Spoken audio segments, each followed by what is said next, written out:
ஹர ஹர சங்கர ஜய ஜய சங்கர ஹர ஹர சங்கர ஜய ஜய.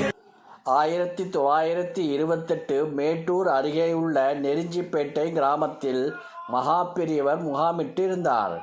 பக்தர்கள் அவர் முன்னால் அமர்ந்திருந்தனர். அப்போது எங்கிருந்தோ கோவிந்தா கோவிந்தா என்று கோஷம் காற்றில் மிதந்து வந்தது. இந்த சப்தம் எங்கிருந்து வருகிறது என்று கேட்டார் பெரியவர். பக்கத்தில் பாலமரைன்னு ஒரு இடம், அதன் உச்சியில் சித்தேஸ்வர கோவில் இருக்கு. அங்கு ஏறும் பக்தர்கள்தான் இப்படி கோஷமிடுவார்கள் என்றார் ஒருவர்.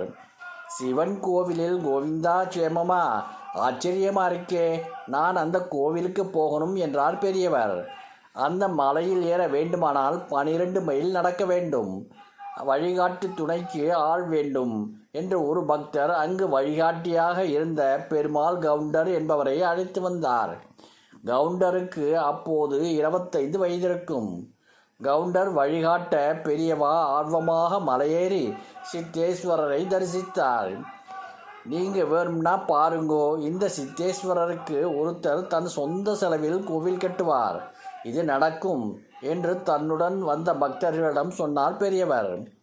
ஆனால் ஆண்டுகள் வேகமாக ஓடிவிட்டது. 62 ஆண்டுகள் சென்றபின் 1990 சேட் ஒருவர் சித்தேஸ்வரரை தரிசிக்க வந்தார்.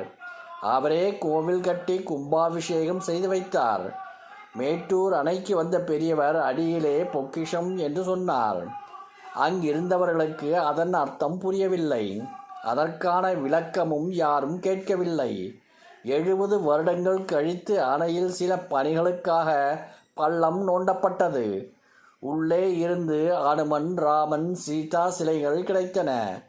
அப்போதுதான் பெரியவர் சொன்னதன் அர்த்தம் ஊர் மக்களுக்கு புரிந்தது. சிலைகளை ஒரு மினி லாரியில் ஏற்றி காஞ்சிபுரம் கொண்டு வந்தனர். அவற்றை பார்வையிட்ட பெரியவர் அதை சிலைகளை கொண்டு நாங்கள் கோவில் கட்ட தாங்கள் ஆசீர்வாதம் செய்ய வேண்டும் என்றனர். விரைவில் நடக்கும் என்று ஆசீர்வதித்த பெரியவர், அது சரி, உங்க ஊருக்கு நான் 1928 வந்தபோது எனக்கு வழிகாட்டினாரே பெருமாள் கவுண்டர், அவர் சௌக்கியமா இருக்காரா என்று கேட்டார். வந்தவர்கள் சிலிர்த்து போனார்கள். நேற்று பார்த்த ஒருவரையே மறந்துவிடும் இந்த காலத்தில் 70 வருடம் கழித்து தன்னோடு வந்த வழிகாட்டியை பற்றி விசாரித்து அவர்களுக்கு ஆச்சரியமளித்தது. அவருக்கு 95 வயதாகிறது, இன்றும் நன்றாக இருக்கிறார் என்று அவர்கள் சொல்லவே, ஒரு தாம்பாளத்தில் புது வஸ்திரங்கள் வைத்து அதை அவரிடம் கொடுத்துடுங்கோ, நான் ரொம்ப விசாரிச்சேன்னு சொல்லுங்கோ என்றார் பெரியவர். மகா பெரியவரின் கருணைக்கு, ஞாபக சக்திக்கு ஈடு இணையே இல்லை. ஹர ஹர சங்கர ஜய ஜய சங்கர ஹர ஹர சங்கர ஜய ஜய